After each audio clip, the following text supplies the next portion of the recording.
I'm Byron Miller from Asset Agents on the Sunshine Coast in beautiful Queensland.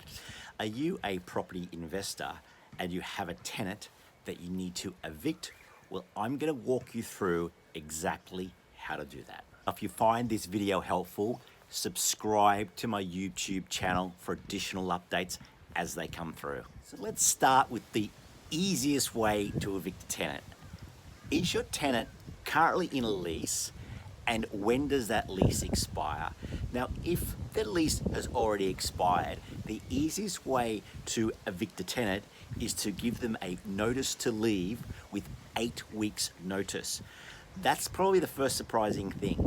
If a tenant is not in a lease and their lease is expired, you can't just ask them to leave with no notice. You have to give them notice.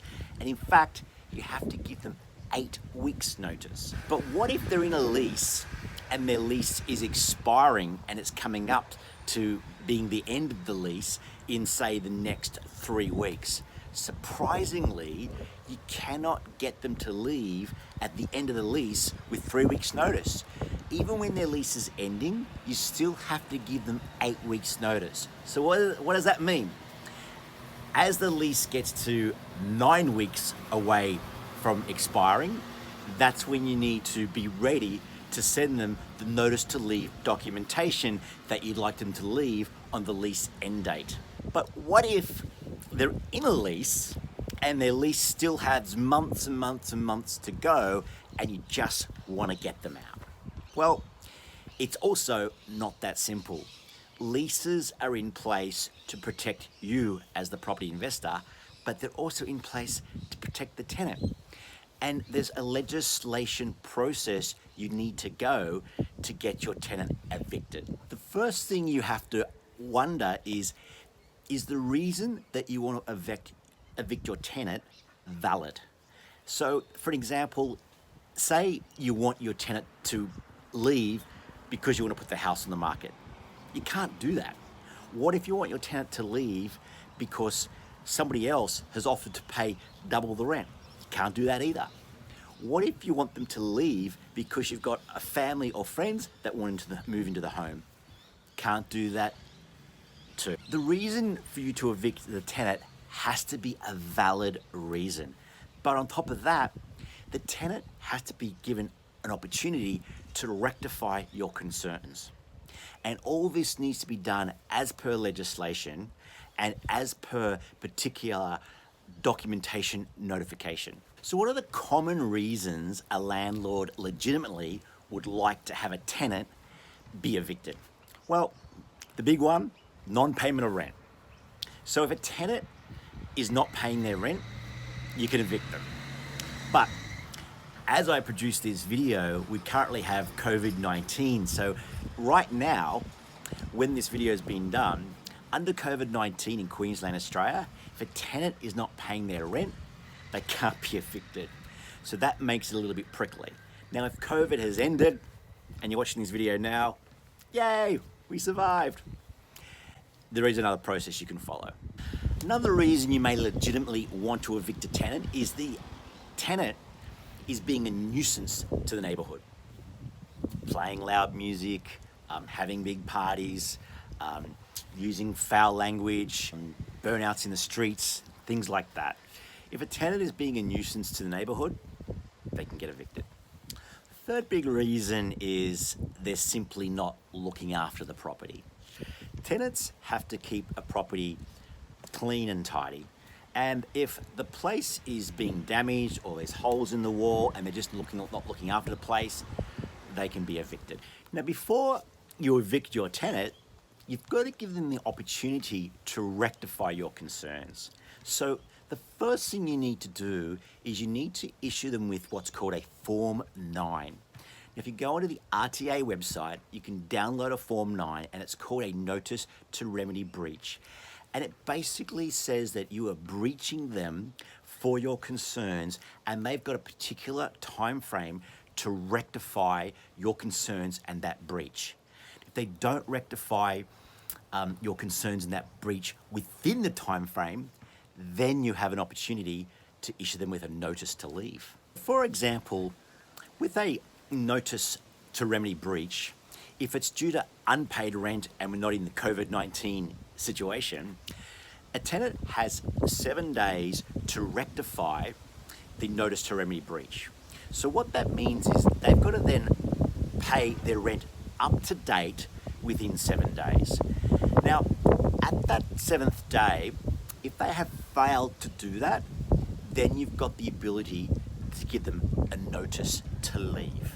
Now, notice to leave has different time frames in where the tenant has the opportunity to move. And in regards to rental arrears, their time frame is just 7 days. That's right. So if they fall behind in rent and you've sent them a notice to remedy breach, they have 7 days to rectify that. Now, if they do not rectify it and you send them a notice to leave, they have 7 days to vacate the property. So what that means is they've really been staying at the property for additional 14 days whilst they're not paying rent. If the notice to remedy breach is something more general, like being a nuisance to the neighbourhood, then your notice to leave, they've got 14 days to vacate. What about if the property was sold? Well, if the property is sold, then they've got 4 weeks to vacate. Now, what happens if they haven't paid their rent, you've issued them with a notice to leave, they've got 7 days to vacate, and on that 7th day, when they're supposed to have vacated, you go around there and they're still there? Well, that's called digging in. So they're digging in and they're like, no, we're not going.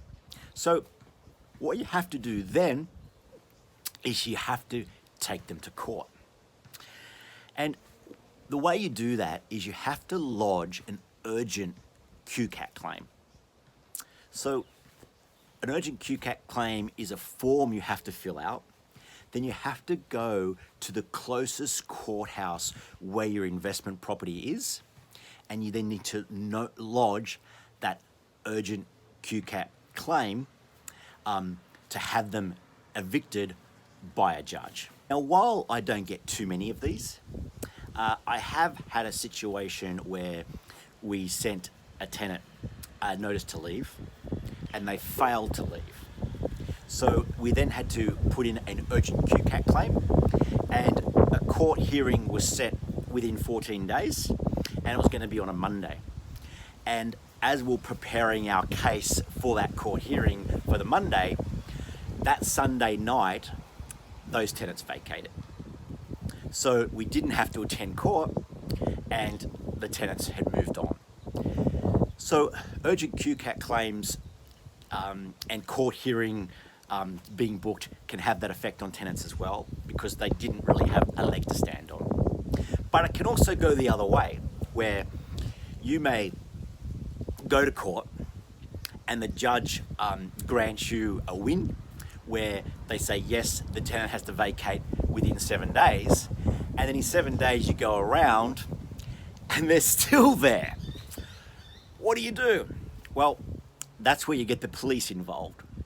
The police will be issued with documentation from the court, and you can attend the property with the police, with a locksmith. All their things will be put onto the street and the locks will be changed.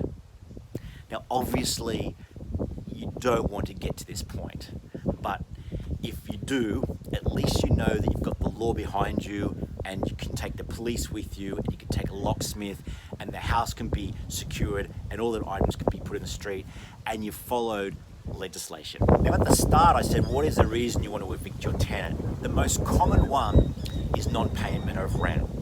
My experience is when you send a notice to remedy breach, then the tenants usually fall into line and they get themselves sorted out because they've got nowhere to go. And then once they're sorted out, then they keep on top of paying their rent, your problem is kind of solved. But I get asked this question a lot. What if you want to give them a second chance? And the best recommendation is to not do this, because it can cause issues for you in the courts in the future. And what I mean by that is you might give them a notice to remedy breach, they've got 7 days to pay their rent. And on the 7th day, they pay half their rent, and you let it slide. And then in 14 days, they pay the other half of their rent, but they're still behind. So they fall behind again. Then you send them a second notice to remedy breach, and they pay a little bit more. And then they fall behind again, and they pay a little bit more, and they fall behind again. So then you send them a third notice to remedy breach. Well, you're creating a pattern. You're creating a pattern where that tenant is seeing, they are sending me notices to remedy breach and I'm not remedying them and they're letting me off the hook.